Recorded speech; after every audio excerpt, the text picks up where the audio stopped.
Senhora, o seu programa é contra privatizações. As privatizações já realizadas seriam revertidas em que áreas? Eu acho que os setores estratégicos da economia não poderiam estar em mãos privadas. Então, estrategicamente, eu entendo necessário rever. Mas, obviamente, que isso não dá para fazer da noite para o dia. Nós temos um conjunto de arcabouços legais que são necessários. Então, o que eu faria?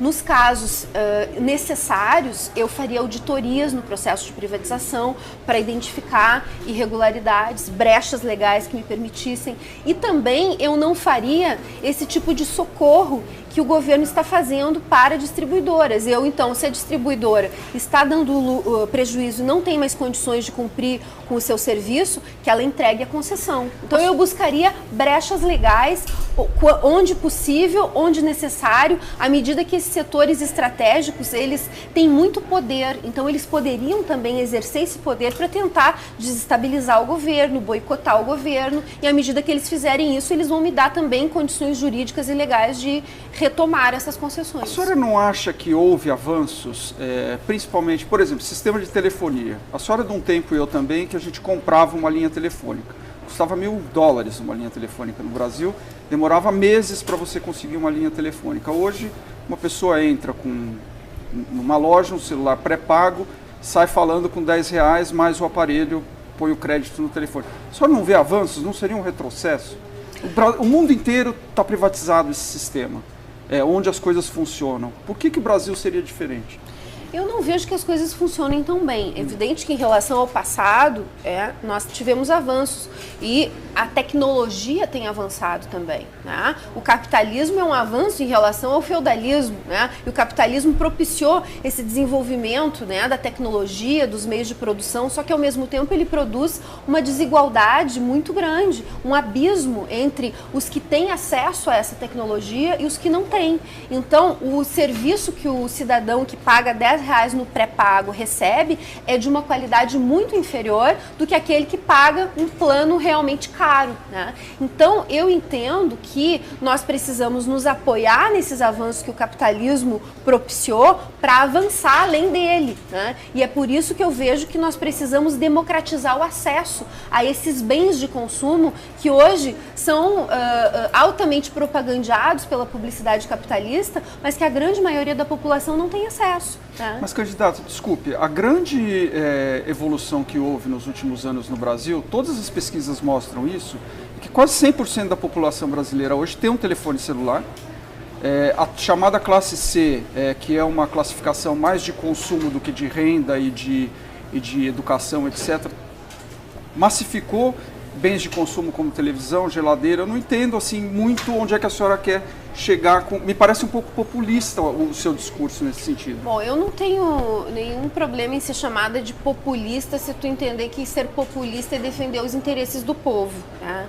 Eu vejo que nós temos uma situação em que há avanços, né, no sentido de que a tecnologia se desenvolveu, mas a maioria da população hoje, por exemplo, 60% do povo está endividado. 58 milhões de pessoas não conseguem pagar suas dívidas em dia. O preço do telefone no Brasil é um dos mais caros do mundo. Tá? E as pessoas têm um serviço ruim. Aliás, as telefônicas são as campeãs de reclamação, né, em termos de serviço prestado. Então, eu acredito que nós precisamos avançar no sentido de ter serviços de melhor qualidade e mais baratos. Não significa que nós vamos estatizar tudo da noite para o dia, mas à medida em que for necessário e que for mais vantajoso para a maioria da população, isso deve ser feito. A senhora no meio político é tida como radical. A senhora se acha radical? A senhora é radical? Sou radical no sentido de que defendo mudanças nos problemas pela raiz, transformações pela raiz, ir à raiz dos problemas, isso é ser radical. Radical no sentido de ser intransigente, de não saber dialogar, não me considero radical nesse sentido. Inclusive na Europa, a esquerda radical, ela se apresenta como radical justamente porque a palavra radical tem essa conotação de querer ir à raiz e não se contentar com paliativos. Porque o que o governo do PT fez foram paliativos. No momento em que havia um crescimento da economia, eles distribuíram a borda do bolo, né? Então, programas sociais como Bolsa Família, como ProUni, paliativos, mas o recheio do bolo continuou concentrado. Nós temos números absurdos de concentração de renda. 15 famílias concentram uma riqueza equivalente a 10 vezes o que o Brasil gasta com o Bolsa Família em um ano. Tá? 5 mil famílias têm um patrimônio médio de 400 milhões de reais. Então, essa desigualdade pornográfica que existe no Brasil e que não é uma característica só do Brasil, uma característica de boa parte do mundo capitalista, ela não serve para que nós possamos ter uma justiça social e uma verdadeira democracia. E é nesse sentido que eu sou radical, eu quero mudar o modelo econômico estruturalmente e não apenas distribuir essas bordas com paliativos que mantêm essa desigualdade brutal. Voltando à questão do Estado, a senhora defende um Estado um pouco maior, ou talvez bem maior do que existe hoje, em função de ou voltar a privatizações ou não privatizar o que existe aí. Os dois grandes escândalos do governo do PT, do governo Lula e agora do governo Dilma, envolvem duas estatais. No caso do Mensalão, havia um esquema de publicidade dos Correios, que é uma empresa estatal, que repassava dinheiro para um agente de publicidade e distribuía esse dinheiro por meio de corrupção.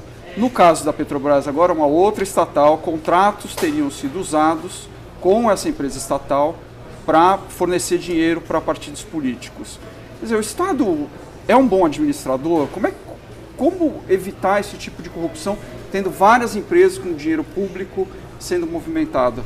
Mas, Fernando, pelo teu raciocínio, eu teria que extinguir também as empreiteiras, né? Porque as empreiteiras foram parte fundamental desse processo de corrupção na Petrobras. Mas né? as empreiteiras então, são empresas privadas. Por isso mesmo. Elas não têm um ente público dentro delas que corrompe uma empresa privada. Mas se tu acha que o problema do Estado se resolve extinguindo as estatais, então eu te digo que o problema da corrupção se resolve extinguindo as empreiteiras, e não é nenhuma coisa nem outra, né? Na verdade, o que acontece? É uma relação promíscua entre as empreiteiras e os partidos políticos. Essa relação promíscua começa na campanha eleitoral.